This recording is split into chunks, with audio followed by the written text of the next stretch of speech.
Apa yang hukum Taurat dapat lakukan? Yaitu menyatakan dosa, memberitahu mana yang benar dan yang salah, dan mengatakan manusia berdosa atau tidak. Hukum menyatakan dosa tetapi tidak dapat mengampuni dosa. Hukum tidak dapat mengubah orang berdosa menjadi orang benar. Jadi Allah menyusun rencana untuk menyelamatkan umat manusia dari dosa melalui kematian Yesus.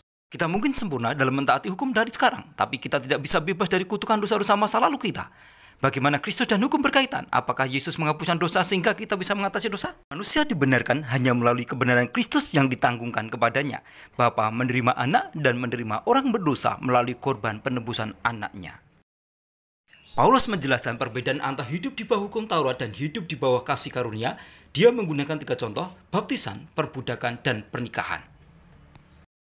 Ketika Roh Allah mengungkapkan kepada manusia arti dari hukum yang sebenarnya, maka perubahan atau pertobatan terjadi dalam hatinya. Melalui kematian Kristus, semua orang berdiri di atas suatu hubungan yang baru dengan Allah. Ini berarti bahwa setiap orang dari antara kita melalui iman dalam Yesus Kristus, dosanya dapat diampuni. Dalam perjanjian baru, yang ditegaskan adalah sunat hati, perintah yang tertulis di dalam hati, dosa-dosa diampuni melalui darah Kristus di atas kayu salib.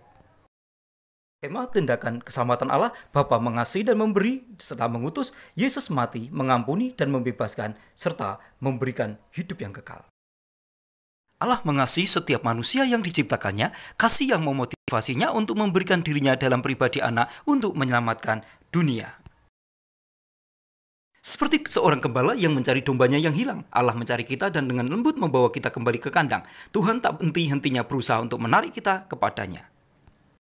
Dalam perumpamaan domba yang hilang, Kristus mengajarkan bahwa keselamatan tidak datang melalui pencarian kita terhadap Allah, tetapi melalui pencarian Allah terhadap kita. Tidak ada seorang pun yang berakal budi, tidak ada seorang pun yang mencari Allah.